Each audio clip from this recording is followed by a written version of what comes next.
অক্ষয় তৃতীয়ার দিন ধুমধাম করে দীঘার নতুন জগন্নাথ মন্দিরের উদ্বোধন হলো। তৃণমূল নেতাদের পাশাপাশি টলিউডের বহু তারকারা দীঘার জগন্নাথ মন্দির উদ্বোধনী অনুষ্ঠানে অংশ নিয়েছিলেন।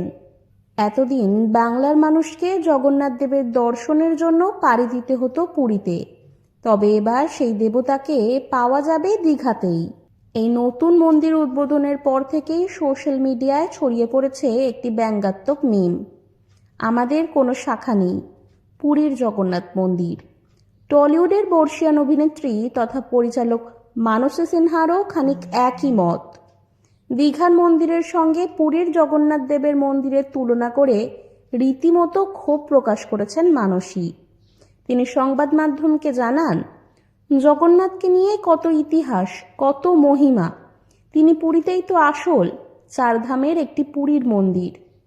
মানসী সিনহা বলেন, অনেকেই বলেছেন জগন্নাথ সমুদ্রে ভেসে এসেছেন, কেউ আবার বলেছেন শ্রী চৈতন্য নাকি হেঁটে আসবেন সমুদ্রের ওপর দিয়ে।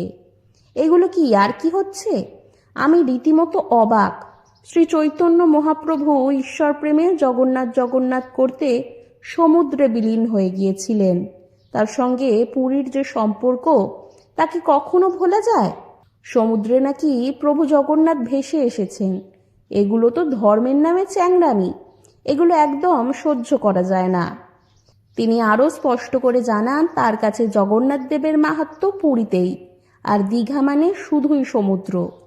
কলকাতায় থাকাকালীন যদি জগন্নাথ দর্শনের ইচ্ছে জাগে, তিনি পাড়ি দেন খিদিরপুরের জগন্নাথ মন্দিরেই।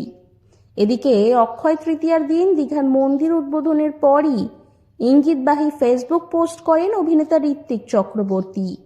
তিনি লেখেন, আমার ট্যাক্সের টাকায় সর্দারের মূর্তি, বল্লভের মূর্তি, ভাইয়ের মূর্তি, প্যাটেলের মূর্তি, বদগুরুর মূর্তি, চুরি করে চাকরি পাওয়া মূর্তিমানদের মাইনা, মসজিদ, চার্চ, মন্দির, ভগবান, কালচারাল সেন্টার, এসবে আপনার আপত্তি নেই, কিন্তু আমার আছে। এই আর কি। পোস্টের শেষে তিনি আরও যোগ করেন, ট্যাক্স কিন্তু আমি, আপনি, এমনকি আইটি সেলের বোকা নিরুপায় চাকরি না পাওয়া ভাইটিও দেয়।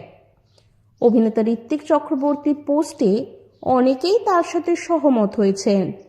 এই ধরনের মন্তব্য ইতিমধ্যেই সামাজিক মাধ্যমে বিতর্কের সৃষ্টি করেছে।